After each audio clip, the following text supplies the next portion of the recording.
comezar con este acto no que vamos a falar de Cataluña dende unha ollada galega. Para iso temos con nos a Marcela, que eu penso que todas ou case todas xa o coñecedes, é o responsable, é membro executiva nacional do BNG e responsable das relacións internacionais dentro da península. E nada, brevemente vou vos introducir o contexto no que penso que facemos este acto, a súa natureza e xa darei paso ás palabras de Rubén. Considero que este acto facemos nun contexto de excepcionalidade.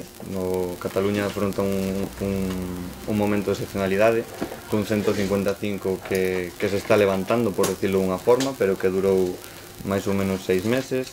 Un contexto no que existen presas políticas, un contexto no que existen exiliadas políticas, un contexto no que hai imputadas pola xustiza por simplemente defender unha causa política como o independentismo, e o que poderíamos chamar represión a pequena escala. Todas esas persoas que son identificadas por colar cartaces ou así, non? É dicir, cousas máis pequenas, pero que realmente son as que as militantes independentistas poden apreciar máis, non? E este momento, este acto, dentro deste contexto, tamén se fai nun momento de incertidume, cando acaba de ser investido un goberno que ten que levar a cabo a implementación dunha república catalá proclamada hai uns meses, e tamén un escenario que tamén se ve modificado últimamente polo novo goberno do Estado, encabezado por Pedro Sánchez. Entón, con estas novas dúas pezas, con Quim Torra e con Pedro Sánchez, con obxectivos claramente diferentes, é no que estamos agora, non? Pero, bueno, este acto pretende ser unha ollada galega ao proceso veranista. Mais ou menos, todas e todos vimos as noticias e sabemos, estamos informadas sobre o que vai acontecendo. Pero aquí queremos plantexar unha serie de cuestións que seguro Rubén contestará no seu relato, como que podemos aprender da experiencia catalá, como podemos axudar dende o noso país á súa causa, que nos queda por percorrer até chegar ao mesmo punto que a nosa irmá Cataluña, e que temos percorrido xa, porque tamén tenemos algunhas vantaxes, non? Ou nestes anos de nacionalismo galego tamén estaremos no noso punto, non? E que motivos tamén teríamos para seguir uns pasos similares aos que parte da sociedade catalá está decidindo tomar. Con este contexto e esta natureza deste acto, e dentro da Semana da Patria de BNG e Galiza Nova, polo 30 aniversario tamén, pois doulle paso a Rubén. Moi ben. Bueno, pois nada, moi boa noite tarde-noite, non? A todos e a todas. Eu antes nada quixera agradecer en primeiro lugar a Libraría Cartabón, porque para mí é un placer sempre vir aquí e poder ter un acto destas características nun entorno como este, pois sempre é un placer, non? E en segundo lugar a Galiza Nova, non? Unha organización ca que sempre me sentirei pois especialmente vinculado e que agradezo especialmente o convite, máxime pois nun ano tamén tan especial para Galiza Nova no seu 30 aniversario, non? 30 anos na historia dun país pois é un suspiro, pero 30 anos nunha organización xuvenil pois é moitísimo tempo, non? E se aguantou tantísimo tempo, e máis que aguantará, por moito traballo continuado, pois de moitas xeracións de mozos e mozas que pasaron por esa organización xuvenil, o sea que parabéns por toda a programación que tedes en Vigo e en xeral en todo o país alrededor do Día da Patria, e a seguir traballando como estades facendo, non? Comentaba Brais, claro, el facía unha serie de preguntas que darían para unha tese doutoral, non? E eu o primeiro que quero aclarar, estaba intentando facer memoria agora, non? Pero mira que teño falado en sitios e de cousas, pero creo que é a primeira vez na miña vida que falo dun país que non é o meu. O sea que, claro, colledo todo con certa distancia. Eu non son politólogo, non son ningún especialista en Cataluña, nin especialmente coñecedor pois da idiosincrasia, da historia, da cultura política e demais do pobo catalán. Eu o que podo achegarvos, pois sobre todo un conxunto de reflexións e de experiencias vitais alrededor do proceso catalán, sobre as que teño cavilado moito, e onde teño unha posición de observador, posiblemente máis privilexiado que outras persoas, pois precisamente pola responsabilidade que neste momento exerzo no Bloque Nacionalista Galego, pero que non deixa de ser pois a mirada dun espectador, non? Eu empezo pola primeira, non? Porque igual o primeiro que nos teríamos que plantexar é se é oportuna a pregunta que facía Brais, non? Se é necesario ter unha ollada galega ao proceso soberanista catalán, non? Eu digo rotundamente que sí. E digo rotundamente que sí, sabendo que a realidade de Galiza e de Cataluña non teñen absolutamente nada que ver para alén de ser ambas dúas nacións sin Estado, non? Quer dizer, a situación socioeconómica, a estrutura de clases, o nivel de autoorganización, o nivel de movilización política, o nivel de normalización lingüística e cultural, o nivel, bueno, a moitísimos parámetros que poderíamos pôr en riba da mesa, pois a realidade galega e a realidade catalá pois son tremendamente diferentes, non? Agora ben, eu creo que tan errado sería intentar trasladar miméticamente a Galiza algunhas das cousas que se están a facer ou que se fixeron ou que se farán en Cataluña, tan errado sería iso, como pensar que como somos realidades moi diferentes nos non temos nada que aprender ou do que tomar boa nota do que acontece nese país, non? E creo que tamén sería moi errado, afortunadamente o Bloque Nacionalista Galego e o conxunto do nacionalismo galego non o fixeron así, pero que sería profundamente errado caer na tentación de pensar que como existe un nivel de catalanofobia moi importante no noso pobo, que por certo, despois já falaremos diso, por suposto que non é natural, pois a táctica política pois, nos aconsellara poñernos de perfil ante todo este proceso, non? Eu creo que non hai que poñerse de perfil, creo que Galiza, para ben e para mal, xógase moitísimo como país e o nacionalismo como proxecto político tamén en como se solvente o proceso catalán e, por tanto, eu creo que ten moito interese, pois, precisamente, o que suxiren os compañeros e compañeras de Galiza Nova, que intentar facer unha ollada galega ao proceso soberanista catalán.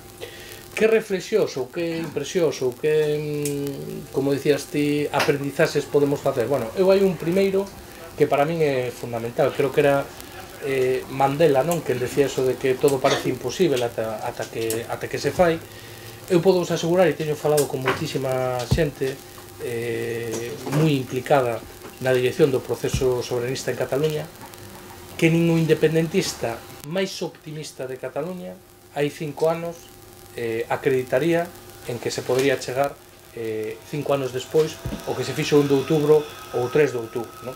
Entón, eu creo que hai unha primeira lectura e unha primeira reflexión que é importante, non? Quer dizer, moitas cousas, por moito que nos parezca que nun contexto tan hostil como é o do Estado español ou da actual Unión Europea, que poidan parecer tremendamente inmutáveis como exercicio práctico do dereito a autodeterminación en Europa Occidental no tempo que nos toca vivir, pois eu creo que o pobo catalán demostrou que isto é dialéctico, que non hai realidades inmutáveis e que facendo as cousas ben, con perseverancia e con traballo, pois todo é conseguible, non? Eu creo que en Cataluña o que houbo pois, nos últimos anos foi un proceso de decantación e sobre todo un cambio de paradigma, non? Durante moitas décadas en Cataluña existiu unha parte moi importante do pobo catalán que acreditaba sinceramente e traballou sinceramente por ese objetivo en que era posible chegar a un nivel de relacionamento e de convivencia con España aceptable para as dúas partes. E eso, bueno, basicamente, deberíase concretar pois, nun suposto Estado federal onde Cataluña iba a ter unha serie de competencias exclusivas e o Estado español iba a ter outra serie de competencias exclusivas, pero iba a haber unha relación, si non en pé de igualdade, cando menos non unha relación claramente de subordinación dun sobre outro. Bueno, moita da xente que durante moitos anos defendeu ese proxecto político con honestidade e con empeño, hoxe defenden claramente a independencia de Cataluña. E neso hai moitos factores que o explican, non? Eu creo que nunca unha cousa deste tipo é unicausal, pero hai varios elementos pois, que foron moi determinantes, non? Un deles, por suposto, a sentencia do Estatuto, non? Que o Partido Popular recollera asinaturas contra un Estatuto que aprobou o Parlamento catalán, que se someteu a referéndum no pobo de Cataluña e que incluso despois dese cepillado do que alardaba Alfonso Guerra, non? Que someteron en Cortes, pero que se aprobou en Cortes, e aínda así eso tiña que ir a un tribunal absolutamente politizado, absolutamente denostado e absolutamente, bueno, sin carente da máis mínima credibilidade, como o Tribunal Constitucional, que acabou de laminar totalmente aquela proposta, que era unha proposta en absoluto radical, ni supuña un cambio de estatus especialmente diferente, senón o único que facía basicamente era blindar unha serie de competencias e abogar por un novo estatus en materia de financiamento bastante light, por certo, non? Bueno, ese día houve unha parte do povo catalán que entendeu que se o modelo autonómico valera para algo, chegara ao tope, e que pararse, estancarse, era o primeiro paso para retroceder. E ante esa tesitura, houve unha parte do povo catalán que tivo que decidir entre rendirse ou pasar a outra fase. E maioritariamente decidiu pasar a outra fase. E é, si por aquí non, pois non nos deixades outra alternativa a unha parte do povo catalán que nunca se sentiría independentista que ir á constitución dun Estado propio. Por lo tanto, eu creo que haxa sociolóxicamente un tema moi interesante para analizar, porque pode haber un cambio en termos políticos e sociais tan grande nun período tan curto de tempo, pois eu creo que tamén é moi esperanzador para outras cousas. Unha segunda lección para mí fundamental é o tema da autoorganización, non? Eu creo que a historia demostra que non hai ninguna nación no planeta en ningún momento histórico que conseguira a súa liberdade sin organizacións propias que a reclamasen e que a exercitasen. E Cataluña non é unha excepción, para o bo e para o malo. O povo catalán é un povo con unha grande conciencia de si propio, con un nivel de asociacionismo, de autoorganización e de autoxestión, sin parangón no Estado español. Euskadi ten un nivel de asociacionismo tamén moi alto, pero podo asegurar que o nivel de asociacionismo do povo catalán é alucinante, quere dicir, desde asociacións de nais e pais, clubs deportivos, asociacións de veciños, hai un engranaxe e un tecido asociativo real tremendamente forte e en clave nacional unha parte moi importante del, non? Eu podo vos asegurar que un exercicio de desobediencia civil da magnitude, por exemplo, do referéndum dun de outubro non sería posible sin unha sociedade absolutamente vertebrada. Despois, se queredes, ainda vos comento unhas cantas anécdotas disto, non? Por lo tanto, que demostra Cataluña? Pois algo que o nacionalismo galego ven defendendo desde hai moitísimos anos, non? Que a autoorganización é un prerequisito para alcanzar a soberanía dun país, non? Sino que só depende de nós, non actuamos como unha nación soberana, pois malamente non tal. Bueno, e iso que levou, pois é unha cuestión tamén moi importante, e é que a dialéctica política en Cataluña non se deu, e mira que se intentou, nunha dialéctica de confrontación entre dereita e esquerda, sino que se deu nunha dialéctica unionismo-soberanismo. Ao final, organizacións políticas moi diferentes, como pode ser a antigua Convergencia e Unión, Esquerra Republicana ou a CUP, estaban nun bloque e supostas organizacións rupturistas e non sei que rollo, como pode ser Podemos, ao final estaban no mismo bloque que Ciudadanos e no mismo bloque, nas mesmas manifestacións, nalgúns casos, que a extrema dereita española, non?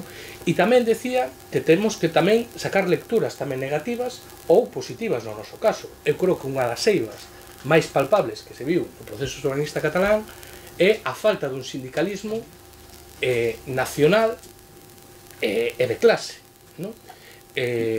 Claro, ali se dan cousas un pouco surrealistas que despois, se queredes, as deixamos para o debate, pero bueno, hai unha central como a intersindical catalana, pois que eu creo que xogou un papel moi importante.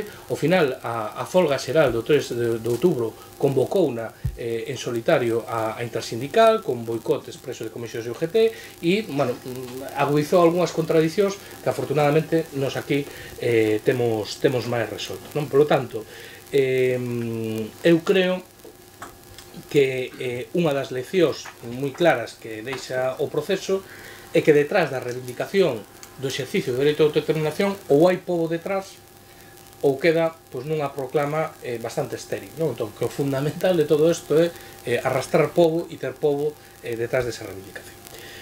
Terceira cuestión que creo que deixa moi claro todo este proceso, bueno, pois que o regime do 78 é un regime que non é modificable, vale? Eu creo que, sobre todo cara a final de ano, sabes que cada final de ano vaise conmemorar o 40 aniversario da Constitución Española, eu creo que incluso co cambio político que hai a nivel de Estado, pois van nos volver a bombardear co rollo permanente da reforma da Constitución española, non?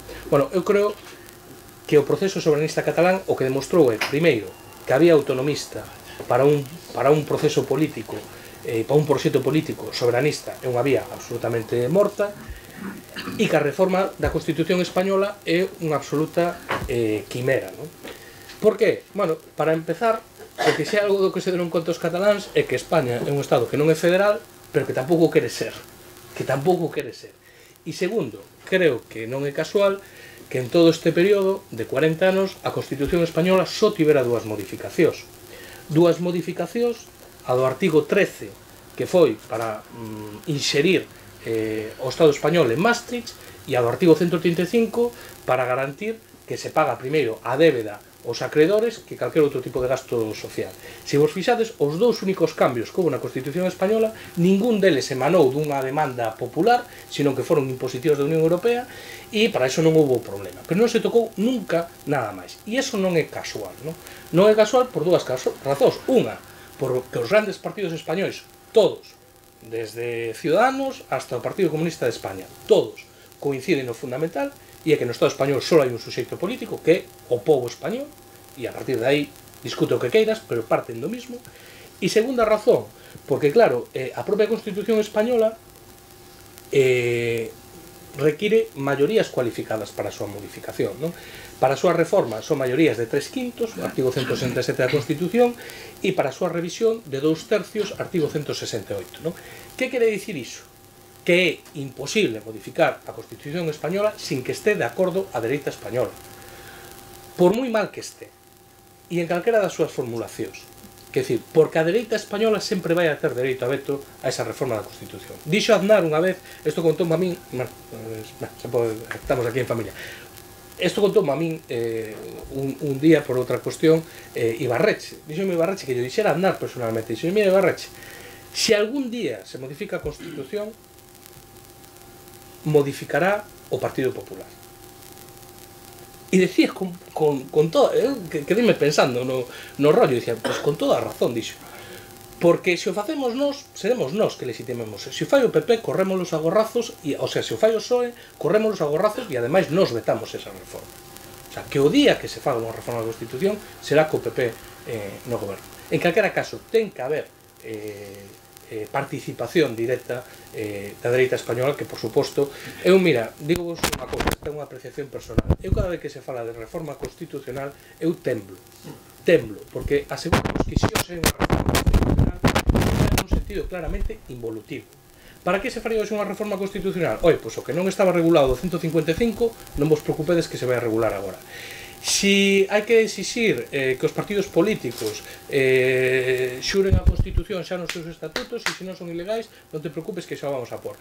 Si vamos a poñer un catálogo de competencias exclusivas do Estado máis amplo para que ninguna autonomía tal, non te preocupes que xa vamos a por.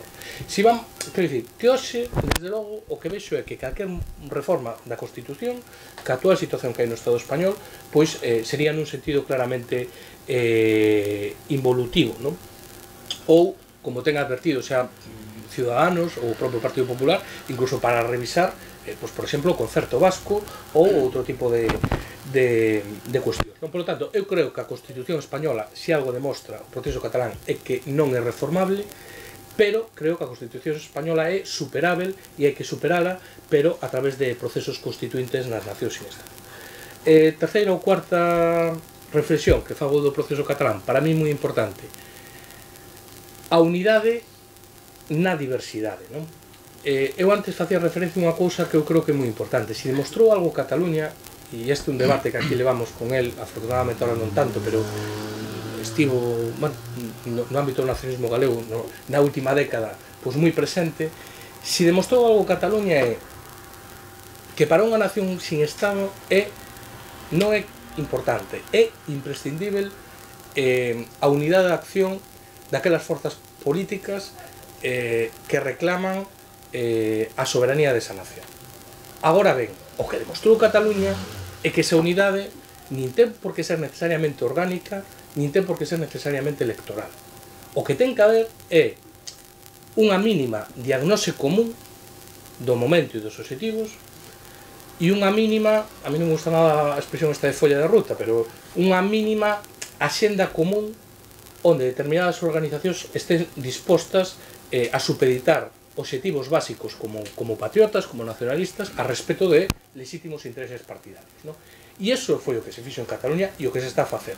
Eu creo que a unidade de acción das forzas soberanistas en Cataluña, que foi realmente para min o maior salto cualitativo que houve en termos políticos en todo este proceso, o maior salto cualitativo. Ti falabas con alguén de Esquerra e de Zanos, eu acordome cando se dicía, joder, pero bueno, cando foi o primeiro tripartito, decía, non entendo como podendo acabades co PS e el, entonces é unha dialéctica na que o que sí que conseguiron foron forzas políticas, como digo, a CUP, onde coexisten pois dúas almas, a de Poble Llure e a de Endavant, moi diferentes, pero bueno, nunha perspectiva anticapitalista ou en algúns casos marxista, non sei que tal. Esquerra, que hoxe fundamentalmente pois, representaría un espacio socialdemócrata, pero incluso están nunha fase de OPA hostil o espacio político do PSC de Podemos, entonces, bueno, eso está tamén xa moi rebaixado.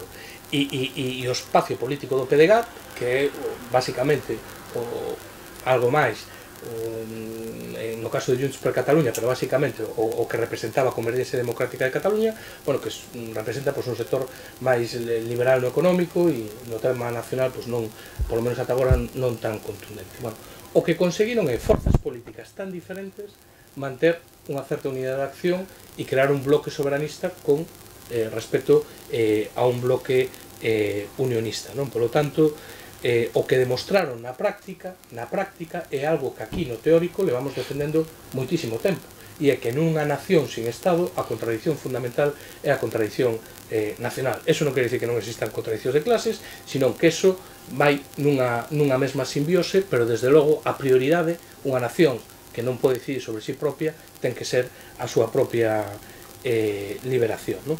E, bueno, e ese resultado tamén o que demostra é que esa suma en moitos casos multiplica, non? E o vimos incluso na primeira alianza entre Convergencia e Esquerra en Junts per Sí, vímolo incluso no tema de Junts per Catalunya e, en xeral, nunhas condicións moi extremas, como vimos nas últimas eleccións catalanas, pois no resultado que tivo o soberanismo. Quinta cuestión, vou así rápido para intentar, sobre todo, po debate. A ver, esta é máis peliaguda, eu a solto aquí con ganas tamén de provocar e despois debatimos, non? Gobernar é unha condición necesaria pero non suficiente. Por que digo isto? Bueno, porque hai moita xente que pensa que o proceso soberanista en Cataluña arrancou hai 2 días, non? Eu o que vos podo dicir é que con todas as deficiencias, con todos os problemas e con todas as cousas que fixo mal Convergencia e Unión durante tantos anos, que as fixo, hoxe non sería entendible nada do que pasa en Cataluña sin varias xeracións educadas monolingüemente en catalán, sin varias xeracións vivindo nun país con certa normalidade nacional, e todo eso pois, porque houve unha política institucional nunha determinada dirección, non? Por lo tanto, non se pode pretender alcanzar o obxectivo da soberanía nacional desde unha institución que é froito dunha dialéctica de dependencia, e nós, o Parlamento catalán, ten algunhas competencias que nós non temos, pero non deixa de ser tamén un Parlamento de cartón como o noso. No momento que non recaudan e non poden decidir no que gastan, pois chico, competencia arriba, competencia abaixo, pero non deixa de ser unha descentralización fundamentalmente administrativa, non? Ahora ben, que demostra Cataluña? Que esas institucións ben usadas sirven para dúas cousas. En primeiro lugar, para normalizar en termos nacionais un país, lingüístico, cultural, de autoestima, sectores productivos, autoconfianza en si propio, e en segundo lugar, para empregar os resortes limitados pero importantes que ten un goberno autonómico nese proceso de liberación nacional, non? E eu aí faría fincapé nunha cousa, non? E eu falaba con outra persona, non? O papel dos concellos no proceso soberanista catalán é clave. E en Cataluña, que teñen moita cultura municipalista, din, bueno, sí, eu teño que gobernar ben o meu concello, teño que poñer farolas, teño que poñer pasos de peóns, ten que estar limpio e hai que podar as árbores. Ahora ben, isto ten sentido se o meu proxecto político municipal está enmarcado nun proxecto global de liberación nacional. Bueno, Cataluña, non me acordo ahora, cerca de 900 concellos que ten 700 e pico que forman parte da AMI, da Asociación de Municipios per la Independencia. Hai casi 700 alcaldes que estiveron encausados. Hai algúns que acabarán tamén no trullo. Quer dicir, non sei se vos fixaxedes, algunhas das imaxes máis potentes que hai de todo este proceso son os alcaldes cos bastóns e tal, que intentaban simbolizar con iso. Oye, aquí hai un pobo detrás apoiando isto, non un parlamento simplemente tal, se vos fixades, unha das imaxes incluso da DUI, ainda que foi así todo un pouco esperpéntico nas escaleiras do parlamento e tal, era outra vez os alcaldes dando soporte a todo iso, por lo tanto, ese papel é moi importante. Últimas dúas ou tres cousas e xa o deixo aquí. Outra cuestión moi importante, o tema da transversalidade. O proceso soberanista catalán, se vos fixades, é un proceso tremendamente transversal. Que quere dicir tremendamente transversal? Bueno, é un proceso tremendamente interxeracional. Ti vas a unha diada ou vas a calquera manifestación hoxe dos presos e demais e te vas a topar a chavalada de 14, 15, 16 anos xunto aos avós de 70, de 80, de 90, moi interxeracional. É un proceso que ten moitísima forza no interior de Cataluña, por suposto, pero que ten un ámbito de penetración na área urbana de Barcelona e nas áreas periurbanas onde nunca o independentismo catalán conseguiu penetrar e, por tanto, tamén é moi transversal nese sentido. Nas capas sociais, unha das cousas que di a esquerda española, que é unha das maiores falacias, se escoitades a calquer persona do PC, xa non digo a Centellas ou xente desta que xa compartiu pancarta con Falange, pero escoitades a Alberto Garzón e unha das primeiras cousas que di sempre, para deslegitimar, o nacionalismo e a esquerda son como agua e aceite, isto é un rollo da burguesía catalana, isto é un rollo para tapar o 3%, toda a reteila esa. Se vos fixades, a gran patronal catalana, a patronal de verdade de Cataluña, estivo clarísimo desde o primeiro momento e estivo a piñón fijo con España. Eso non ten duda.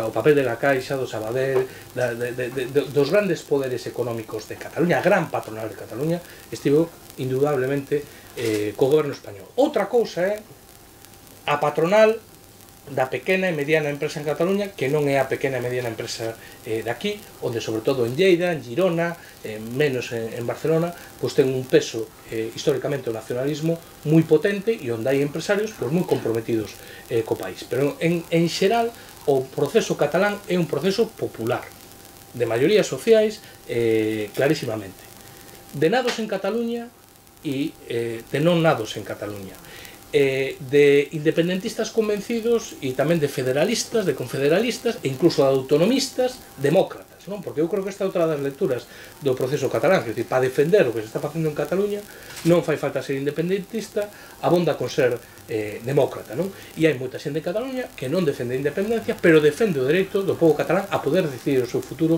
nunhas urnas, e eles queren que as urnas, ainda que sexa para votar en contra da independencia de Cataluña. Outra cuestión importante, para min, o dereito á desobediencia, eu diría máis, o dereito á rebelión. Quer dicir, unha das premisas de España fundamentais desto e a matraca permanente é que non é legal, e como non é legal, é malo. E entón, se hai algo que demostra a historia é que moitas veces as maiores injusticias e os maiores procesos de opresión danse desde as estruturas de poder, que son as que teñen capacidade de legislar e as que teñen un aparello coercitivo para impor iso. Claro, se non houbera desobediencia, se non houbera insumisión, se non houbera moitas cousas, claro, hoxe as mulleres non votarían, os negros seguirían sin poder subir no bus, teríamos unha xornada laboral de 1000 horas e non sei cantas cousas máis que gañamos a pulso. Eu vexo aquí a Manolo e sempre poño un dos exemplos que para mí vitalmente foi moi importante, como foi a insumisión, non? Quer dicir, nos nun determinado momento, xe hoxe, moitos dos que sodes de Galiza Nova non o sabedes, pero xe hoxe non tedes que ir ao servicio militar en grande medida por xente como Manolo Caride, non? Que non, pero que é así, que no seu día estiveron dispostos incluso a ir á cadea para demostrar algo, e é que era injusto, que non era correcto, e o sistema non foi, porque foi o Partido Popular quen se cargou a Mili, pero porque tíamos a tropecentos compañeiros privados de liberdade ou mortos civilmente con non sei que, non? Por lo tanto, moitas veces saltarse a lei é o único camiño que nos deixan para superala, non? E en Cataluña houve un proceso de desobediencia institucionalizada e popular, eu creo que como nunca se viu en Europa, non? E o máximo exponente pois, foi o referéndum do 1 de outubro. Como un referéndum que estaba prohibido, onde a policía estaba mallando, con todas as dificultades que hubo, e foron 2 millóns de persoas a votar. E foron 2 millóns de persoas a votar.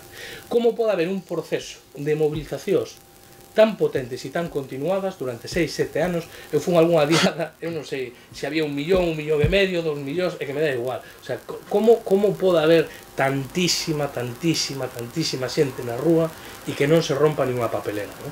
Entonces, eso, bueno, é unha mostra, unha característica tamén do povo catalán e da súa forma de facer as cousas, pero tamén diso, non? E por último, e con isto sí que acabo, teña aquí máis cousas, pero deixo casi para o debate. Bueno, 2 apuntes máis e acabo que xa me pasei de tempo. Bueno, unha, a natureza autoritaria do Estado español. O Estado español volveu a demostrar que cando non hai vontade de negociar, cando non hai vontade de seducir, cando non hai vontade de acordar, antes ou despois sempre chega a forza. E iso é o único que entende o Estado español. E o Estado español, a máis, non lle chega só co aplicar a forza. Necesita vencer, humillar e escarmentar, non? E se algo demostra isto, pois é que ese é o primeiro paso da derrota, non?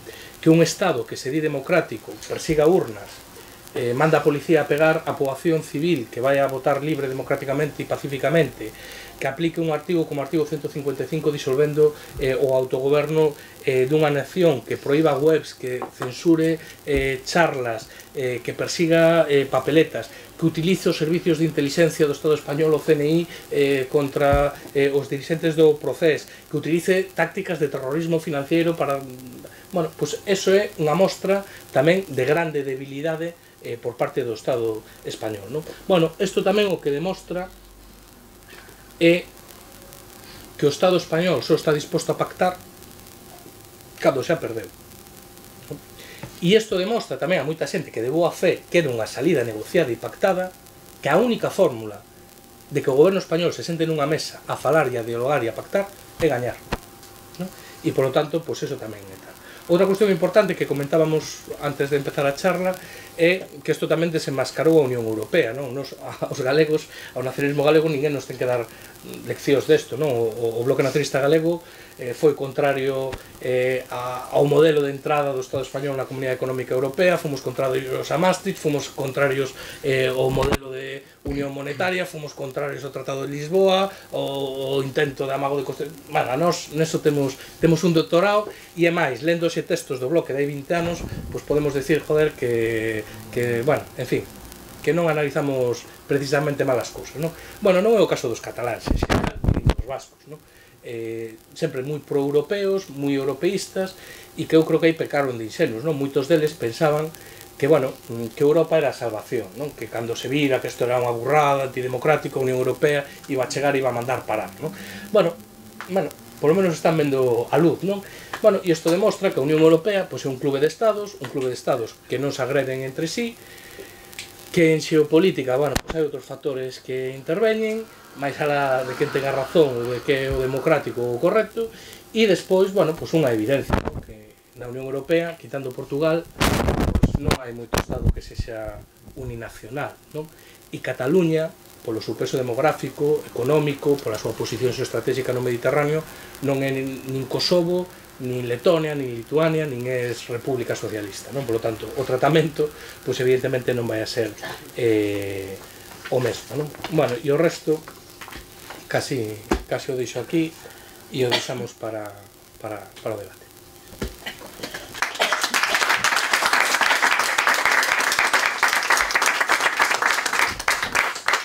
Ben, pois agora abrimos unha quenda de palabras. Contar unha anécdota. Sí. En relación ás anécdotas de Pablo Ibrahim. Eu teño un xenro de 41 anos, barcelonés. Pasa do partido de Mas, que xa le Converxencia Democrática. Sí, Converxencia. Converxencia e Unión pasa a Esquerra Republicana e hoxe a CUP. Todo iso en 15 anos.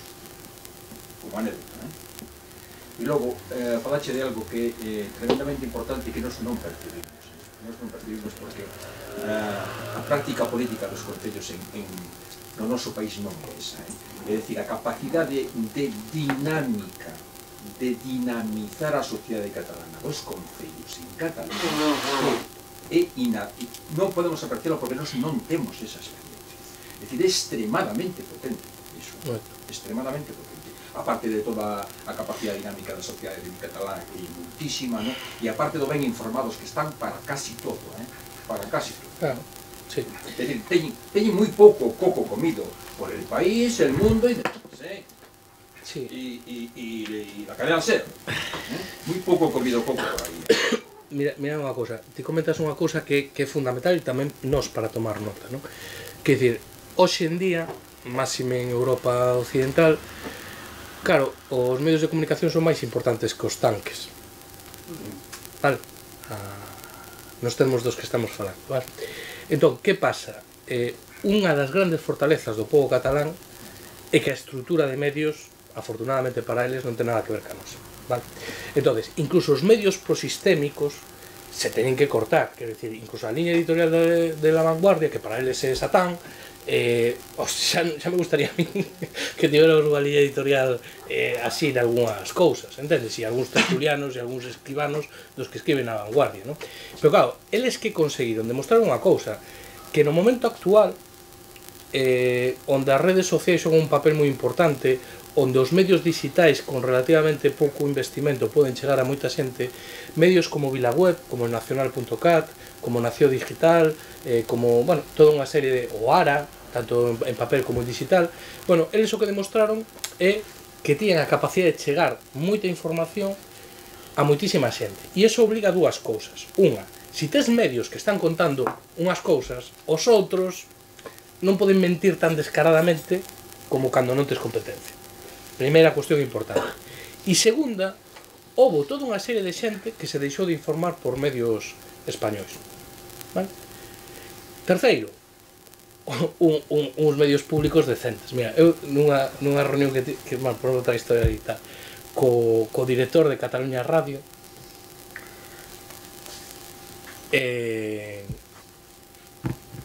bueno, él estaba preocupado, vamos a decirlo así, bueno, por decirlo así, tiña a mochila preparada, non?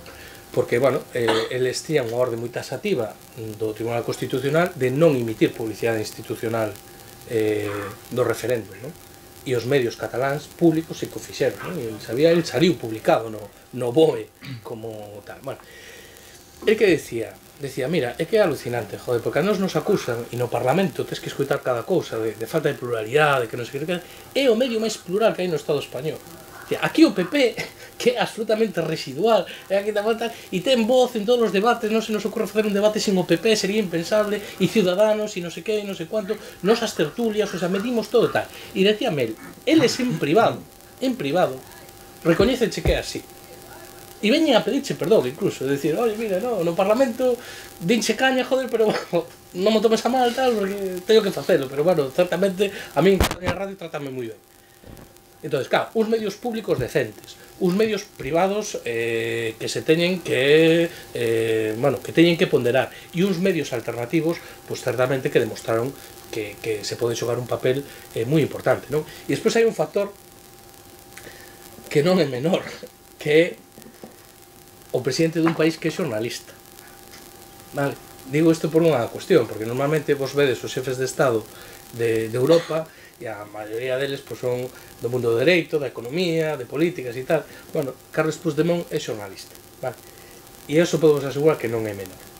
E é un tío que que incluso a nivel das redes sociais ou demais, pois funcionaba como un troll, jolín, o sea, ti tías un presidente dun goberno que ele era quen retituaba cada vez que lle tumbaban a páxina do referéndum e xa estaba retituando el a nova, quero dicir, que conseguiron unha comunicación directa que non é moco de pau, pero bueno, aí a información é fundamental. Un dos problemas que vivimos en Galiza é ese, a liña editorial dun coñecido periódico é que para min é peor que a do ABC ou a Razón, porque ten máis credibilidade, porque ten máis credibilidade, e por unha cuestión, porque están lanzando unha mensaxe subliminal, bueno, non tan subliminal, que é moi jodida, non? E mira, isto de Cataluña é malísimo, polo de sempre, pues, somos fanáticos, non ten sentido, nacionalismo, vamos, do vestixo do pasado, todo ese rollo, pero e a maiores, e eso é malo para Galiza. E eso é malo para Galiza. E que os cataláns puderan ter un modelo de concerto, eso é malo para Galiza. E pos pensionistas galegos, e para as infraestructuras, bueno, entonces, os medios de comunicación e todo isto, fundamental.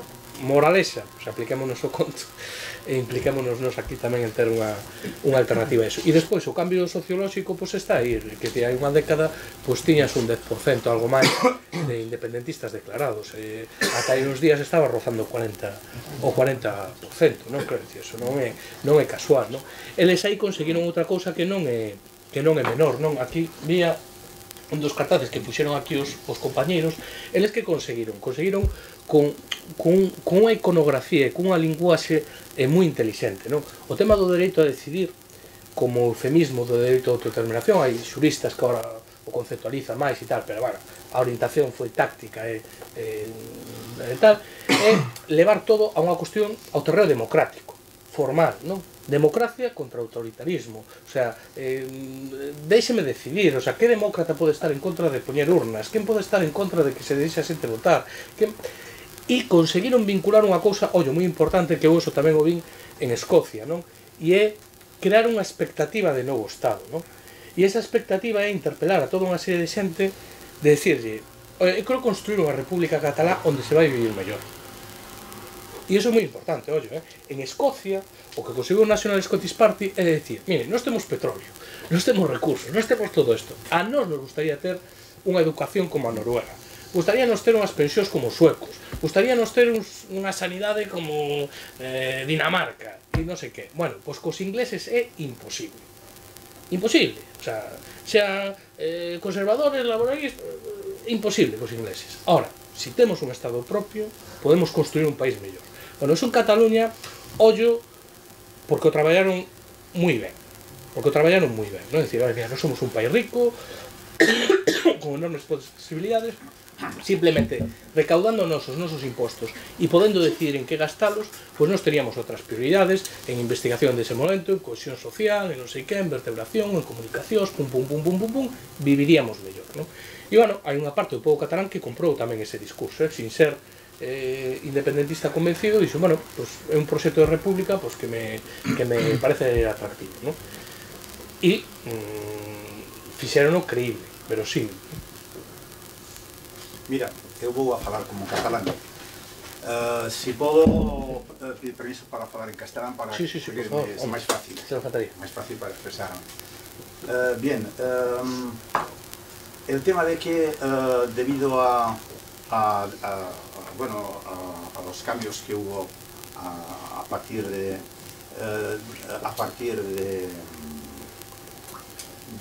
la Constitución del 78, sí. ¿no? Y con las autonomías creadas al efecto, y que esto hubo una facilidad pues para que se enseñara en las escuelas el catalán, sí. Y que hubiera todo esto que tú has dicho que es cierto, claro. Pero esto antes ya existía, es decir, yo me crié en pleno franquismo, puro y duro. En el colegio estaba prohibido hablar en catalán, y es más, no digamos, hablar tampoco, digamos, unas leches, ¿no? Y por la calle evidentemente tampoco, ¿no? Y en mi casa y en todos mis entornos familiares y de ciudad y de todo, todos hablábamos en catalán, todos defendíamos el idioma, y esto que teníamos realmente una presión en contra de esto, es decir, que no existiendo estas facilidades lo llevábamos, vamos, a flor de piel, ¿no? ¿Por qué? Porque esto yo creo que ya viene de una historia muy es algo que no es creado de la noche a la mañana. Por ejemplo, también me llama la atención de que se dice o se cree que todo este movimiento que hay en Cataluña es básicamente los que han impulsado esto han sido los políticos, ¿no? Los políticos llamados de izquierda, republicana, es mentira, es el pueblo que pegó una manifestación, sobre todo las primeras diadas, tan brutal que hasta ellos se acojonaron, no entendían, se quedaron descolocados y dijeron, o nosotros nos ponemos a la cabeza de esto o pasan por encima de nosotros, porque iban a pasar por encima de ellos, ¿no? Es decir, que esto no es un tema que hay que darlo como algo a favor de los políticos, sino del pueblo, ¿no? Porque los políticos, evidentemente, no hubieran hecho ni la mitad de las cosas que se vieron obligados a hacer, ¿no? Vamos a ver, comentas varias cosas que yo creo que son muy importantes en la eu creo que o papel do asociacionismo catalán de base é absolutamente básico para entender todo este proceso. Aí hai dúas entidades que non nacen por ciencia infusa e que son un papel moi importante. Unión Cultural, pois que é unha organización con un arraigo, con unha historia, con unha trayectoria absolutamente impresionante, e a ANC, que é unha asociación pois moito máis recente que en pouquísimo tempo conseguiu un número de socios e de colaboradores moi importantes, non? Esas son as cabezas máis visibles, non? Pero eu podo asegurarvos unha cousa, no referéndum do 1 de outubro e despois de falalo con moita xente ali, incluso comprobalo in situ na propia xornada e tal, por exemplo, tivo un papel absolutamente crucial. Estou convencido que non se podría facer sin eso, pois as AMPAs, as asociacións de nais e pais. Eu estive nun colexio electoral a víspera do referéndum que quedei acojonado, dixen, claro, que un país así é imparable. Decía, unha AMPA que decidiu buscar a excusa de que era o 25 aniversario do colexio para facer unha programación de 3 días seguidos, día e noite, con nenos ali xogando baloncesto, xadrez, non sei que, non sei cuánto, para impedir físicamente que se chegara a pechar o colexio en ningún momento e protegerles as urnas cos seus fillos. Tomamos un café ali ás 2 da mañá cos pais e eu cheguei un momento que non me puiden resistir, sabes? Nos íbamos como observadores internacionais, non sei que cuánto, e eu dixen, mira, perdona, levamos unha hora falando, e dixen, mira, perdona que sea tan franco e tan directo. En que militades vos irá? Ningún militaba en ningún partido. Ningún. E o nivel de discurso en fin, brutal, non? Entón, que tes unha sociedade por abaixo tremendamente vertebrada e con un nivel tamén de autoxestión que eu tamén me quedei francamente... Bueno, parte da idiosincrasia del pueblo. Sí, eso é unha cuestión cultural, en un pueblo histórica, de pequeñas empresas, en cantidades, donde aí no existe no apenas aí quen pensen ser funcionarios, sino que pensan en montar negocios. Despois está o tema da autoorganización, claro, mira, o nacionalismo galego no seu día, en base á premisa que falaba antes de autoorganización, pois chegou a, claro, o nacionalismo galego, que é un nacionalismo de base popular, sempre nunhas coordenadas claramente de esquerdas e tal, non? O nacionalismo galego chegou a conclusión no seu día, dixo, bueno, necesitamos crear estruturas de Estado nosas e, por lo tanto, necesitamos organizacións en todos os ámbitos de actuación galegas, de ámbito galego. Necesitamos un partido político, necesitamos un sindicato de clase, necesitamos unha asociación cultural, necesitamos unha entidade ecologista, Bueno, Pujol, no seu día, isto contaba unha vez que dixen, joder, mírate que non pensei eu que me iba a explicar a mí Pujol o concepto de autoorganización. Dixo, él, personalmente, intuitivamente, chegou á mesma conclusión que chegou o nacionalismo galego. O nacionalismo galego fixo en clave de momentos de liberación nacional clásico do terceiro mundo, non? Como chegou, que análise facía Pujol da autoorganización? Él decía, necesitamos unha banca catalana, creou él, con un resultado, en fin, que daría moito para falar, unha banca catalana, necesitamos unha igrexa catalana, que era unha das súas obsesións, que tivera, sí, tías unha igrexa catalanista e comprometida co país, pero o que quería é que a representación no Vaticano fora directa de Cataluña, que non pasara por Madrid. Bueno, unha iglesia catalana, unha universidade catalana, o sea, bueno, era o concepto de autoorganización en parámetros liberais e conservadores, non? E despois o tema da lingua e tal, non? A ver, aí hai un elemento que tamén é moi clásico, non? Que decir, eu, por exemplo, que como moitos galegos teño moitísima familia en Barcelona, claro, para mí é moi significativo, non? Os meus primos cataláns, os meus tíos, os irmãos da miña nai e do meu pai, que teño por os dos lados, os seus pais fixeron un esforzo desde o principio para que os nenos aprenderan rápido o catalán. Porque o catalán é unha lingua de prestixio social e de ascenso social.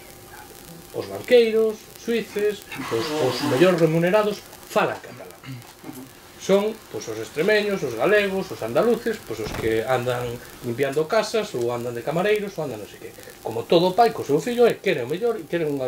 E o catalán está asociado a unha lingua de progreso social, de integración no país e de tal. Bueno, claro, eu miña nai que nunca dou unha palabra en galego cando empecé e se esforzaron moitísimo en educarme en español. Oye, levaron un disgusto terrible que empecé a falar galego. Por qué? Porque aquí é inversa.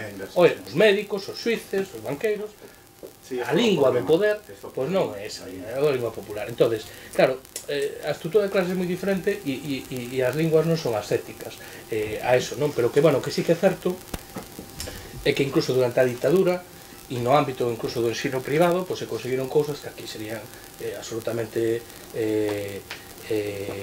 impensables, non? Como por exemplo, porque non coñezo ninguna cousa que fora diferente na enseñanza privada, porque eu fui na enseñanza privada. Sí, pero había de todo, había algún. Aí era o mesmo, Sí, sí, depende. Únicamente creo que Carlos non cantábamos, pero aparte de eso, ademais era todo. Pero bueno, eu creo que nos metemos xa nos fondos de... De todas maneras, e para rematar a miña intervención, eu quero deixar moi claro que para Cataluña, para os cataláns, o máis importante, o que eles están dispostos a loitar, a chegar hasta onde faga falta. Ti apuntastes algo que hai moita xente que se convence porque económicamente vai ir mellor se consigue unha república e tal, e isto tamén pode ser que sea pues, que moitos queran pois, votar agora nacionalismo, no? Pero o máis importante que eu te digo porque toda a mi familia é allá, todas mis hermanas, mis sobrinos, todo, o único que estou aquí soy o de ver, toda a familia lá, es a lingua. Que non toquen a lingua, poden tocar todo. Poden tocar todo. A lingua es sagrada. Es máis a lingua que a nai. Pero así, que para a lingua poden dar vida. Por a economía, todo isto, pero a lingua es sagrada. É o patrimonio máis importante. Eu emociono-me cando... Mais, Xavier. Sí, bueno, partindo efectivamente da previsível concordancia un pouco na análise que deitaba agora Rubén, eu sí que quería, ainda que for con ánimo de provocar algo máis de debate, bueno, colocar algún contrapunto, en primeiro lugar para fuxir do risco que a veces se tenden de fora de mitificar tamén as experiencias pola distancia, non? Digo, porque efectivamente foi describindo como foi o proceso, pero eu creo que había que pousar algo máis a vista en algunhas das falencias, non? En algunhas das eivas ou das insuficiencias que até o momento xa demostrou tamén o propio desenvolvemento do proceso, non? Antes Rubén aludía que efectivamente hai unha visión moi inxenua en clave europeísta respecto do que a UE, etc.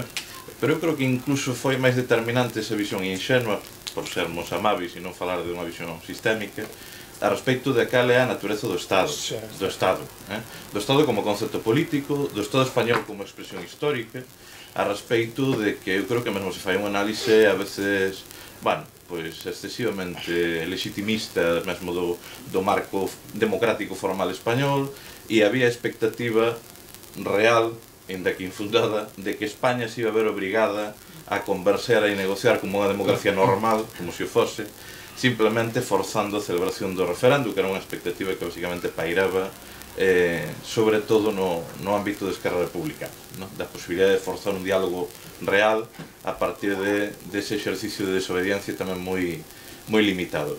E é unha lectura tamén moi desclasada, é dicir, primeiro por identificar o Estado co seu aparato representativo, e abstraerse de que o Estado español é basicamente un instrumento ao servizo dunha clase dominante, que é a oligarquía española, que nunca, de maneira graciosa, vai ceder un 20% do Produto Interior Bruto español a un proceso de independencia.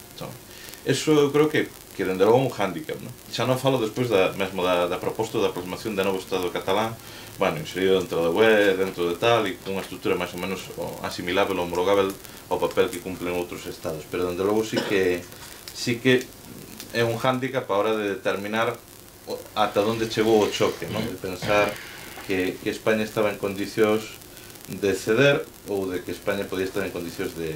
Perdón, pensaban que era Escocia, ¿eh? Sí. Pensaban que podía haber pasado algo de Escocia. Este foi o que... Claro, pero isto non é Reino Unido.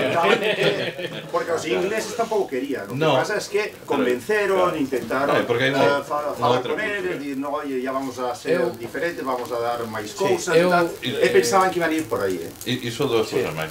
Ese primeiro... Outros non son. Pensaron que, oi, mira, fora Europa e Europa non los querían. Aparte de esto, que eles apostan por a Europa, non das nacións, a Europa das rexións, porque a Europa das nacións sempre é a Alemania que vai a mandar a Europa, con lo tal vamos a ser todos sometidos a Alemania. Quieren a Europa das rexións, non a Europa das nacións. En todo caso, é o que, perdón, con este termino, é o que dio a espalda foi a Europa das nacións, non a Europa de las regións, porque aí están os flamencos, etc. Ben, en todo caso, digo, para além desa primeira ingenuidade que ven, que eu creo que tamén ao final é o que provoca que nos generara a sensación de que non estaban habilitados todos os planes de contingencia, ainda que estiveran previstos algún escenario. Dende logo, algúns planes de contingencia, eu creo que mesmo a escenificación da DUI debe ser a primeira vez que hai unha declaración unilateral de independencia e a bandeira da metrópole segue a ondear na sede da soberanía nacional. Entón, eso sucedeu en Cataluña. En segundo lugar, relacionado con isto, eu creo que tamén como se cada se infravaloraba a capacidade do Estado español de reaxer na clave autoritaria sin límites como se reaxiu, tamén houbo, bueno, pues algo de, non sei se timoratismo ou de falta de audacia ou de incapacidade a hora de xestionar a clave da desobediencia, porque efectivamente un proceso de ruptura vai necesariamente implicar algún componente e algún factor de violencia, ainda que fora institucional.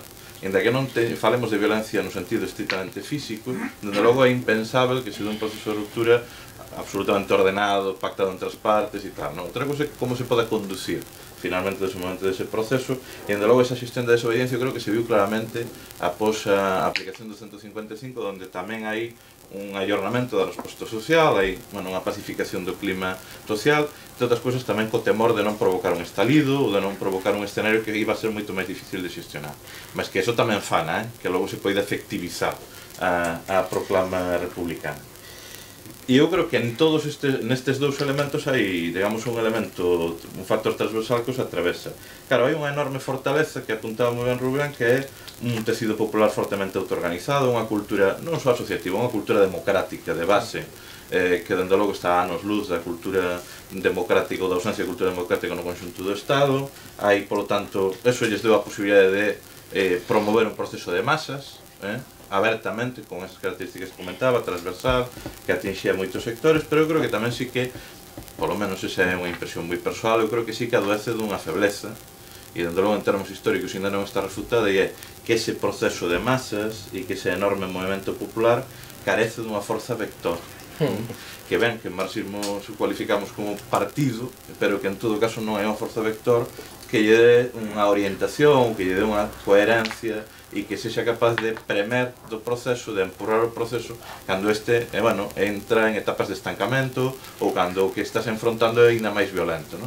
Eu creo que se viu claramente, entón, que hubo un momento de que ese movimento moi amplo, moi líquido, pois que en algún momento, non tardou en recompoñarse a hora de dar resposta. E digo porque a mí sí que me parece interesante ler o proceso soberanista tamén no seu conxunto e tiramos tamén aprendizaxes desto, de que hai algunhas eivas que sin ningún afán de aprenderles nada a quen está en unha posición moito máis avanzada, pero que dende logo para aprendermos nos propios e nos propias a respecto de, destas insuficiencias. Sí. Bueno, eu suscribo todo o que acaba de decir Xavier e estou convencido que a maioría dos dirixentes e das dirixentes do proceso soberanista catalán hoxe, quitando a última leninista, suscribirían tamén todas as outras, non? A ver, eu creo que o proceso soberanista catalán pecou de ingenuidade, se se pode chamar así, quero dicir, eu digo con todos os respetos, porque eu creo que é encomiable e tremendamente audaz todo o que fixeron, non? Pero creo que son dous aspectos onde eles mesmos recoñecen que pecaron de inxenuos, non? Eu teño falado con algunhas das persoas máis importantes en todo ese proceso, que cando eu lles plantexaba isto, pois mira, un mes e medio antes do referéndum ou así, non? Decíame, Rubén, eso é imposible. Eso é imposible. Como vai o Estado español a cargar? Como vai mandar aquí a policía a sacar as urnas? Ti te imaginas o bochorno internacional de policía sacando urnas ou pegando a xente de votar 2 meses antes do referéndum? Noutra conversa, dicindo, oiga, que aquí van a enchilonar a xente, non se van a atrever. Como va a meter a cárcel o presidente? Como va a meter a cárcel os conselleros? Como va a meter a cárcel? Máis adiante, e eu non teño ninguna bola máxica, joder, ni son... Pero hai algunhas cousas da natureza represiva do Estado español, pois que algo coñecemos, non? Oye, que poden suspender o 155, é imposible, nin 155, nin estado de excepción, nin... tracatrán, non? Entón, que o que recoñecen? Bueno, que o pobo catalán, que é un pobo tremendamente pacífico, pacifista, con unha cultura democrática moi avanzada e demais, non está inserido nunha dialéctica acción-represión e demais, non? Como me decía unha persoa de xeito moi gráfico, Rubén, nós non somos vascos, vale? Entón, que se pensaban eles? Bueno, eles pensaban ingenuamente que eses métodos de actuación do Estado español, incluídas as cloacas, pois se daban en Euskal Herria, pois porque había un proceso de loita armada, de violencia, e entonces, bueno, estaba justificado, entre aspas, pois que o Estado respondera dunha forma, vamos decirlo así, máis contundente. Pero ali, entendes, que eran xente de ben, pacífica, tal e cual, como iban a empregar esas cuestións, non? Entonces, bueno, evidentemente, pois aí estaban trabucados e o estaban comprobando, non? E iso require, pois, de moitas cousas, non? Porque, bueno, hai decisións no plano individual e colectivo, pois, que son complexas, non? E desde a distancia é moi fácil decirlo. Eu teño escoitado moita xente, joder, que ahora o que tenían que estar facendo tendo tropecentos mil na cárcel. E dices, bueno, vale, vai ti, de primeiro, non? E dices, tío, que estás falando de 20, 30 anos. Entón, bueno, é un tema moi delicado, moi complexo e que, en fin, hai que mirar con moito respeto. Pero, bueno, desde logo, que se trabucaron na capacidade represiva do Estado español e no papel da xusticia, porque o tema da xusticia é pornográfico, o sea, que non o queira ver, que mire por outro lado, pero, o sea, as sentencias son obscenas, o sea, como podes decir que un tío é que é alucinante, o sea, que non cumples nin os mínimos formais de aparentar que eres unha democracia, non? Que como podes decir un tío que está enchironado en prisión preventiva, que non está privado dos seus dereitos elementais, o sea, hai xente de ETA con delitos de sangue que foi a coller as súas actas de concelleiros, e un señor como Junqueras, que non rompeu un plato na súa vida, me estás dicindo que non pode ir a tomar posesión ao Parlamento, que se che vai escapar, que o Estado español non ten mecanismos para que ese señor vaya a votar e volva para cá. Non me fastidies. Que ti poñas por escrito no auto que non o soltas porque esa persona non renuncia a súa ideoloxía independentista. Entón, onde está o problema? O problema estaba na malversación de fondos públicos ou en que é independentista? E todo eso por escrito, quedará para a historia, joder, e para a vergonza do Estado español, non? E despois, na outra cuestión que comentaba Xavier, pois certamente, eu creo que tamén primeiro, o plan de contingencia, o tempo demostrou que non había. Que pasa? A mí o que me pasou, e como a mí a moita outra xente, o tema do 1 de outubro foi tan brutal a nivel organizativo, tan brutal, que dis, é imposible que non... O sea, que a min, outra persona importante en todo este proceso, moi importante, seguramente no 1 de outubro, a máis importante de todas, díxome uns meses antes, díxome, mira, Rubén, vai haber urnas sí ou sí? Sí ou sí? E hai plan A, B, C, D e E. Entón, hasta aquí podo ler, pero non vai haber problema. Entón, ti ves unha capacidade organizativa, unha capacidade de prever toda unha serie de escenarios tan brutal, un do outro, que dis, é imposible que non teñan plan A, B, C e D, tal. Eu que le curou decía, joder, pues non sei se terán falado con Israel, con Putin, eu todo estaba todo intrigado, decía, pero algo teñen amarrado, seguro por aí detrás, porque é imposible que se metan en toda esta vaina, e ves que non, porque de feito, a propia DUI, como se produce, como é todo ese proceso, pues, moi caótico, moi confuso, pero incluso o propio día despois, hai toda unha serie de cuestións que se ve que incluso ti podías decir, pues, simbólicamente aprobo estes decretos ou fago estas cuestións, ves que chegaron exhaustos, non? A ese proceso, que era unha tarefa inxente, conseguila xa era tremendo, e eu creo que, bueno, que eso non estaba debidamente mirado, non? E a terceira insinuidade, certamente, pues, foi a da política internacional, non? Eu creo que descubriron que, bueno, que a política internacional, mira, a política internacional é tremendamente conservadora, vale? O propio dereito internacional é tremendamente conservador. E no que se refire ás nacións sin Estado, basicamente, o que ven a decir é vostede primeiro independícese e despois falamos de se o recoñecemos ou non. Pero primeiro independícese. E claro, e mentras usted non se independiza, usted é un problema interno dun Estado amigo. E baixo unha retórica de non interferir en problemas internos dos Estados membros, pues, legitimo e blanqueo pues, comportamentos totalmente antidemocráticos, non? Eu creo que unha parte moi importante da sociedade catalana viu a luz a respecto do que representa o tema da Unión Europea. Por que Cataluña é tan diferente? Bueno, primeiro, pues, como decía antes, non é unha república socialista, non? Claro, aquí houve toda unha serie de estados de nova creación que se recolleron, vamos, que ves o proceso de recoñecemento de Estonia, Letonia e Lituania, ves Alemania, que tardou 0,5 en recoñecer a Kosovo, ves toda unha serie de cousas que había moitos cataláns que ingenuamente hai moitísima literatura catalana sobre os procesos dos países do leste, non? Dicías ti xa, pero mira, que non eres Estonia, entendes? Que son moitos millóns de habitantes con un produto interior bruto de moito diñeiro nunha posición no Mediterráneo pois que non é calquera posición, con unha metrópole, unha cidade como é Barcelona no contexto europeo, e cuidadín. E aí, a partir de aí, que pasa? Bueno, que prácticamente todos os estados da Unión Europea teñen algún problemilla, non? Porque claro, Francia, que é o país máis bueno, chacobino de tal, claro, pero é que eu teño Iparralde, pero é que teño Bretaña, pero é que teño Occitania, pero é que teño Córcega que van como motos. Claro, Inglaterra di, acabo de pasar o de Escocia, pero en Gales están que tal. Teño o tema de Irlanda del Norte sin recontar. Bélxica é un estado fallido, joder, un estado fallido. Dicen, esto tal. En Italia dicen, a ver, como eu conto esta? A ver, repítemo de Cataluña, non? Entón, bueno, que é o que creo que é importante, e remato con isto. Para mí é unha cousa que non se conta nunca do caso de Canadá con Quebec, porque o de Escocia, bueno, está moi ben, pero para mí é moito máis ilustrativo o tema de Canadá. Canadá, cando Quebec plantexa o primeiro referéndum de autodeterminación, plantexa formalmente, di, oi, quero facer un referéndum de autodeterminación. E que fai o goberno de Canadá? Pois o mesmo co español, patadón para arriba para o Tribunal Constitucional do Canadá. Entón, que lle di o goberno de Canadá? Oiga, señores e señoras do Tribunal Constitucional, díganme se na Constitución do Canadá hai algún sitio onde se recoñeza o dereito a secesión. Vale?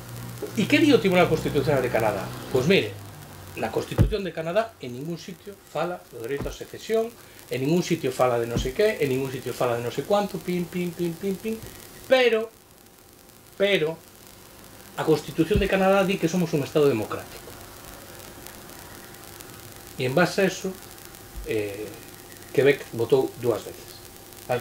Entonces, o normal, o civilizado, o democrático e o sensato, pois sería, por suposto, pois que unha nación que quere exercer o seu dereito a poder decidir libremente o seu futuro, hai mecanismos suficientes hoxe para coñecer a vontade popular. Cal é o problema de fondo? Bueno, que España non está disposta a recoñecer iso. Por qué? Bueno, porque ningún Estado no mundo, bueno, non sei, algún haberá, pero non é o normal, cede voluntariamente unha posición de dominio e de privilexio. Punto. Punto. E España, que además ten unha historia imperial, Perdeu todo. Por non negociar. E o último escollo é Cuba, ¿no? Claro, por non negociar. Claro, e o problema cal é? Que esa mentalidad, pero que é moi jodida, porque esa mentalidad é a que che di ceder competencias é ceder. É ceder. Un Estado federal é unha concesión. E a secesión é unha amputación. E ti sintes que me están amputando algo que é meu, e iso o meten e o tal, non? E que está facendo España? Pero pudo ser unha federación en ese momento. Que está facendo España? Que está facendo España que para min é perigosísimo e unha tremenda irresponsabilidade? Bueno, eu creo que o que está facendo España é deshumanizar a tope o pobo catalán, non? Eu antes non sei como comentaba por aí, a ver, igual o exemplo igual vos parece un pouco heavy, co dedo así con pinzas, pero joder, na Alemania nazi un elemento clave da loita contra os xudeus era a deshumanización, que por unha parte da poboación alemana os xudeus eran ratas, non eran persoas, non? E contra as ratas, pois, has, non? Entonces, que pasa? Eu creo que están inoculando no resto do Estado unha catalanofobia tan brutal. Eu non sei a quen yo comentaba antes, eu a discusión máis grande que tiven como un pai en 40 anos tiven aí uns meses co tema de Cataluña. E eu dicía, papá, deixa de ver a tele porque isto é terrible, chico. E como meu irmão que vive en Estados Unidos, igual.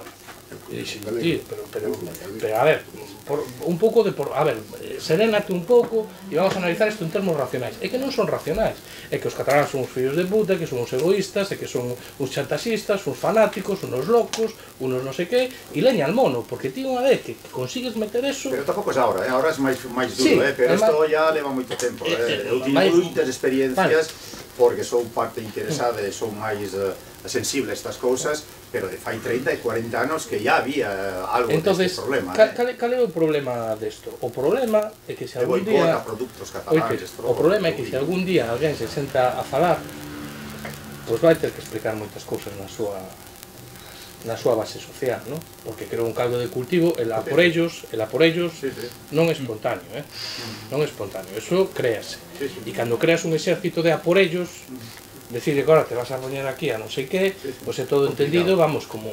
E cando tes unha competencia na dereita española a ver quen é o máis animal, pois claro, te metes nunha dialéctica tremendamente... Es que lo que dijiste es que es más importante los medios de comunicación que los tanques, estoy totalmente de acuerdo, ¿no? Esto es mucho más destructivo, vamos, y más potente. El poder está en los medios de comunicación, que son los que crean opinión y los que crean realmente medios de comunicación dirigidos y que no haya contraste, claro, que no haya... No, e sobre todo, mira, e rematamos que xa tardísimo. Mira, eu parto dunha premisa que eu creo que non é discutible. Creo que todo o resto pues, entra dentro do opinable e tal, pero eu creo que hai unha cuestión que é obxectivable, non? E é que en Cataluña hai un problema político. En Cataluña non hai un problema de orde pública.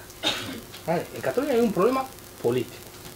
E os problemas políticos ou se resolven con política ou non se resolven. Enquistalarse, tal, igual. Entonces, claro, isto requiere unha solución política. E a solución política pasa por recoñecer que o Estado español é un Estado plurinacional. E a partir de aí, falamos de en que se concreta esa plurinacional, ya, si ten formas, non ten formas, ou si somos medio pensionistas. Pero o primeiro é o fundamental. O Estado español é un Estado plurinacional, non é un Estado uninacional, é un Estado plurinacional. E as nacións que o conforman teñen dereitos. E a partir de aí, discutimos como se exercitan e como se gradúan e todo o que queiras. Ora, esa é a cuestión política fundamental. Cal é o problema? Para mí, moi desolador. Bueno, ver o panorama da esquerda española, non? Porque eu teño claro, tamén ninguna nación oprimida do mundo o fixo co permiso nin ca complicidade da esquerda da metrópoli, non? E iso desde Argelia ata 20.000 nacións, non? Ahora, é unha cousa, e a mí me deixa pampo, vos escoitachedes é que se conta cos dedos da man, algún intelectual español, algún artista, algún algo, decir, oiga, mire, que o que está pasando aí unha barbaridade. Sí, mira, pero Cotarelo, que se marchou a vivir a Cataluña e que foi nas listas de Esquerra Republicana de Cataluña. Por certo, Pérez Rollo, que estaban outro día na Conferencia Nacional de Esquerra Republicana explicando tal. Sí, pero que sí, son catalanes, son catalanes. Ya son todos. Catalanes. Bueno, por una razón, porque o que apoye esto sabe que pierde las elecciones a nivel de España. Es decir, si alguien, y ahí se la está jugando el PSOE, se la está jugando porque, aunque teóricamente quisieran, saben que si realmente conceden más de lo que cree el resto de España que es permisible, que es posible, pierden las votaciones. Sí, se los cargan. Ciudadanos se los meten. ¿Sabes qué pasa? Que o que pasa que es unha lectura... Y no están atados de manos. Claro, unha lectura de moi corto percorrido, moi tacitista. Sí, bueno, pero el político va a las elecciones dentro de 2 años, eso es así. No dentro de 10. E eles xogan, bueno, están xogando, pues, desde logo, sobre todo o PP, que non ten nada que non ten nada que facer en Cataluña, pois non ten nada que perder e eles van aos votos en España e tal, non? Ahora ben, claro, si ti intentas ter unha visión, eu desde logo, mira, se fose español e defendese a unidade de España e defendese non sei que, eu hoxe estaría facendo unha oferta. Eu estaría facendo unha oferta. Como Inglaterra. E diría, mire, vamos a mirar si polo menos divido os cataláns e vamos a facer unha oferta o suficientemente atractiva para que unha parte dese proceso soberanista diga hasta aquí me planteo, xa conseguín que cederan aquí, entón habrá outros que non, bueno, divide e vencerás. Oi, pero polo menos ti mostras unha vontade, oi, pois mira, algo de razón tedes, pois joder, temos que mirar, hai que mirar un encaixe no que todos nos sintamos cómodos, eu cedo un poquito, pero tamén outro poquito, non sei que, pero que non se dá, non ves a ninguén, dicindo, oye, vamos a plantexarle unha oferta aos cataláns ou as nacións sin Estado de convivencia e pierde las elecciones, el que propone este pierde las elecciones a nivel nacional, las pierde. Eso é así, pero mira, hai un 80% dos cataláns, e é un dato que non é menor, un 80% dos cataláns que queren votar. Un 80%. Unha sociedade que está así, pois eso é imparable. Entón, agora é unha cuestión de tempo, veremos como van as cousas. Ahora, tamén vos digo unha cousa, eu podo vos asegurar que hoxe hai toda unha xeración de cataláns e de cataláns, sobre todo os máis novos, que o 1 de outubro dice moitas veces que é un punto de inflexión, pero eu creo que é un punto de inflexión real, mental. Hai unha parte da poboación catalana que rachou con España, psicolóxicamente, que rachou con España. E a imaxe no subconsciente do 1 de outubro quedará por moitas décadas. E a reacción autoritaria dun Estado. E que demostra un de outubro? Que a unidade de España é tan natural, que hai que impoñela a golpe de la ropa, porque se non... Se le va las manos. Bueno, ya está aquí. Venga.